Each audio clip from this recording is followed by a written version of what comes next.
नमस्कार, मैं जितेंद्र शर्मा। आरएसएस ने तो बहुत पहले ही कह दिया था कि मोदी के नाम पर चुनाव नहीं लड़ा जा सकता और विशेषकर राजस्थान का तो बिल्कुल भी नहीं।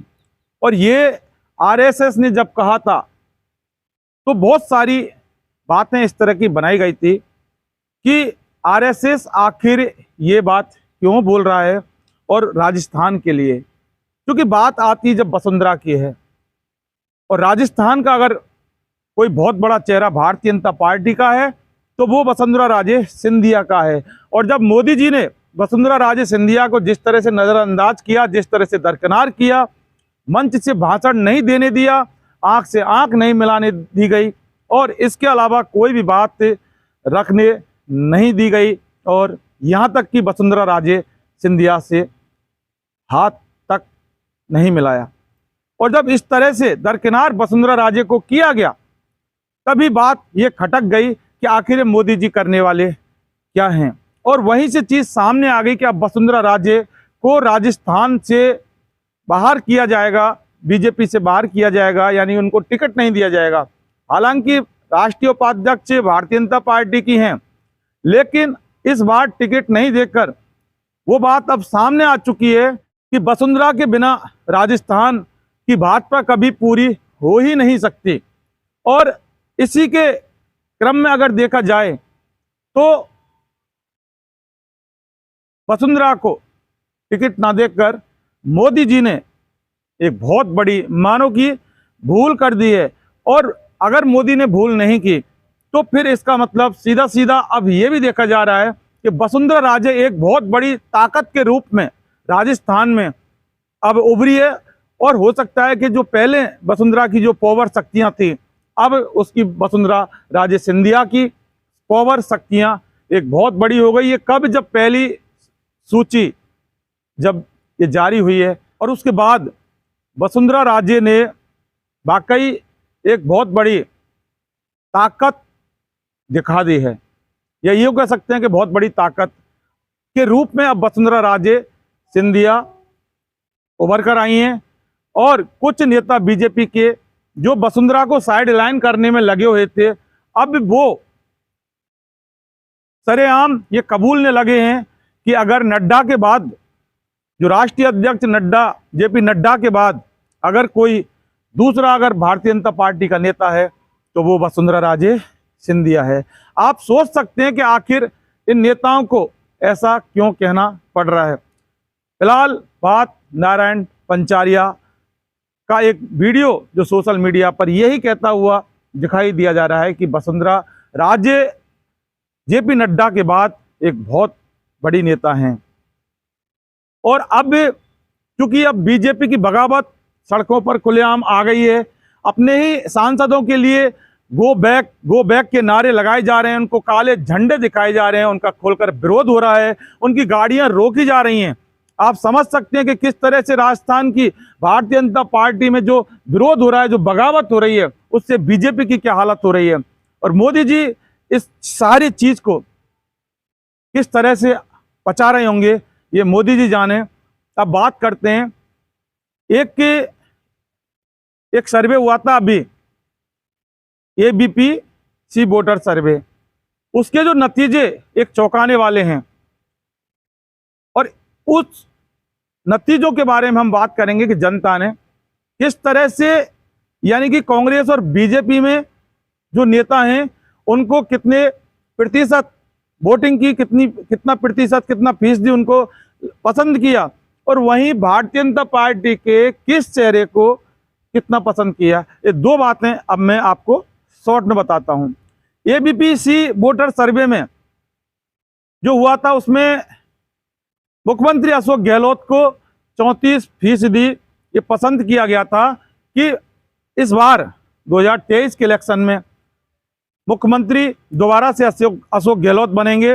वहीं 22% वसुंधरा राजे सिंधिया को राजस्थान की जनता ने चुना है कि मुख्यमंत्री की दावेदार वसुंधरा राजे सिंधिया को देखना चाहते हैं।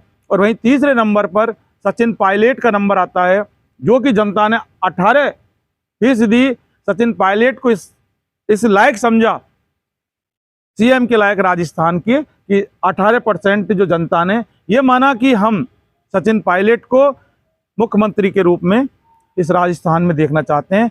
एबीपी वोटर्स जो सर्वे है हम उसकी बात कर रहे हैं। अब आप देख सकते हैं कि किस तरह से वसुंधरा राजे को भी राजस्थान की जनता एक लाइक करती है। हालांकि इन वसुंधरा राजे सिंधिया जो महारानी है, इनको अमित शाह और पीएम मोदी कतई पसंद नहीं करते और पूरी तरह से दरकिनार किया। उसका नतीजा अब देखने को मिल रहा है। और अब बीजेपी में जो बीजेपी के नेताओं, जो बीजेपी के चेहरे के लिए जो सर्वे हुआ था, वो भी हम आपको बता देते हैं कि जिसमें वसुंधरा राजे सिंधिया को 36% सबसे ज़्यादा लाइक किया गया है और राजेंद्र राठौड़ को 8% वोटिंग के रूप में पसंद किया गया है। वहीं गजेंद्र सिंह शेखावत 9% और अर्जुन मेघवाल को 7% वोटिंग इस चीज़ के मिले हैं, जो बीजेपी के जो चेहरे के रूप में देखे जा सकते हैं। अब आप देख सकते हैं कि ये सारा एबीपी वोटर सर्वे के नतीजे सामने हैं। और अब सवाल ये है कि जो टिकट बीजेपी ने दिया, जिन नेताओं को, जिन सांसदों को राजस्थान की जनता ने उनको बिल्कुल भी पसंद नहीं किया इस सर्वे में। और ये बात बिल्कुल सही है कि अब भी चाणक्य नीति अमित शाह की क्या कहती है ये अमित शाह जाने, लेकिन इतना जरूर है मोदी जी, आपने जिस तरह से साइडलाइन करके, जिस तरह से नजरअंदाज करके वसुंधरा राजे को साइड किया, किनारे कर दिया था, राजस्थान की जनता को ये बर्दाश्त नहीं है। और आपने ऐसा क्यों किया ये आपकी सोच है, लेकिन काश आप राजस्थान की जनता की सोच को ध्यान में रखते हुए अगर अपने फैसले लेते, वसुंधरा राजे सिंधिया को उनका वो दर्जा देते जिसके वो लायक थीं, तो आज इस तरह से खुलेआम भारतीय जनता पार्टी को, भारतीय जनता पार्टी के नेताओं का विरोध भारतीय जनता पार्टी के ही कार्यकर्ता और समर्थकों द्वारा नहीं किया जा सकता, जो कि एक पूरी तरह से जग हसाई का ये काम हो रहा है। और उसका जिम्मेदार अगर कोई है तो मोदी जी, आप इस चीज़ के जिम्मेदार हैं। आप देख सकते हैं कि बीजेपी की हालत राजस्थान में क्या हो रही है, और वो सिर्फ आपके तानाशाही फैसले और तानाशाही रवैये के कारण, क्योंकि राजस्थान की भारतीय जनता पार्टी की कल्पना वसुंधरा राजे सिंधिया के बिना नहीं की जा सकती। लेकिन अगर वसुंधरा राजे सिंधिया को ही आपने राजस्थान में टिकट नहीं दिया, तो फिर इस तरह के बगावती तेवर आप देख सकते हैं। वसुंधरा राजे का कद और काठी एक मजबूत हुई है, एक बहुत बड़ी ताकत के रूप में वसुंधरा राजे सिंधिया आपके सामने अब उभर के आई हैं। अब सवाल ये है कि आप कितना मंथन करते हैं और किस तरह से ये एक तूफान, यानी कि ये भी कहा जा रहा था कि वसुंधरा राजे सिंधिया की जो चुप्पी है एक बहुत बड़ा तूफान लेके आएगी, और वो तूफान आ चुका है, खुल के आ चुका है सड़कों पे। ये जो देखा जा रहा है ये तूफानी है जो अब उभर कर आया है, तूफान जो निकल रहा है और जो तूफान फैल रहा है ये वाकई एक बहुत बड़ा तूफान है। और कहीं ऐसा तो नहीं इस तूफान के भंवर में बीजेपी कहीं बह ना जाए।